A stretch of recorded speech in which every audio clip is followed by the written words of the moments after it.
President Biden will meet in Israel and Jordan tomorrow with those countries' leaders, and the House may vote today on whether to elect Ohio Congressman Jim Jordan as its next speaker.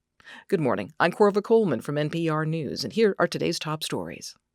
President Biden leaves this afternoon for a short trip to Israel and Jordan, arriving tomorrow. He'll meet in person with leaders. NPR's Tamara Keith reports Biden wants to hear about Israel's military strategy and its needs. Normally, when a president visits a war zone, it's done in secrecy. When Biden went to Ukraine earlier this year, he took a 10-hour train ride to get to Kyiv, with virtually no one in the world knowing about it until he was there.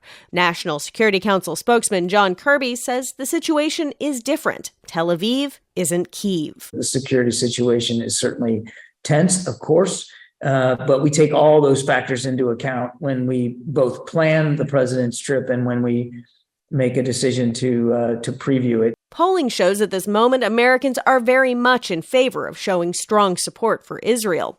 And that support for an ally at war is a big part of Biden's agenda with this trip.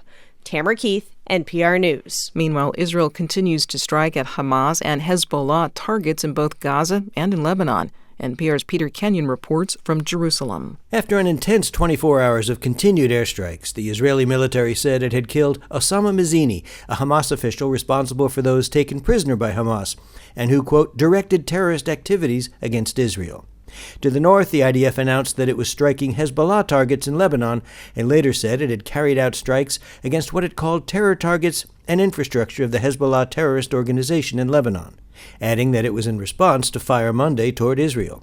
The IDF chief of staff released a message to soldiers saying in part, quote, "We took a hard hit and we are responsible, but now the initiative is in our hands. The war will be difficult and long," the message continued, but the IDF will prevail.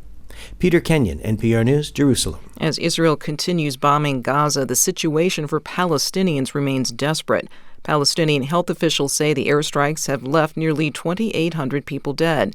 Israel is blocking all water, food, and fuel from entering the Palestinian enclave. Relief groups in other countries say the situation is catastrophic. People in hospitals cannot get medical aid. There is fear of disease as people drink dirty water. The U.S. is pushing Israel to allow relief aid to enter Gaza. Many people turned out in a Chicago suburb yesterday to mourn a 6-year-old boy who was stabbed to death by his landlord. Allegedly, Wadea Al-Fayom was Palestinian-American. Prosecutors allege the landlord targeted him because of his family's Muslim faith. Mahmoud Yusuf is the boy's great-uncle. He says the fighting between Israel and Hamas militants should not be reflected here in the U.S. You want war? It's overseas. It's not our war. It's not United States war. And we're gathering here to say we need to save our kids. I'm not just saying about Palestinians. I'm saying about our kids. The landlord is charged with murder.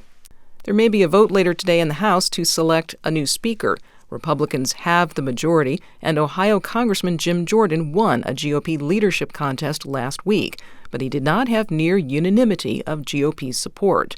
New York Congressman Mark Molinaro says Jordan has won his backing. He's assured me that members like me and the people I represent will have a voice at the table, and he understands that we need to govern, and for that I'll be voting for him. But it's not clear if Jordan has enough support. If all members are voting, Jordan can only afford to lose a few Republicans in order to win the Speaker's gavel. This is NPR.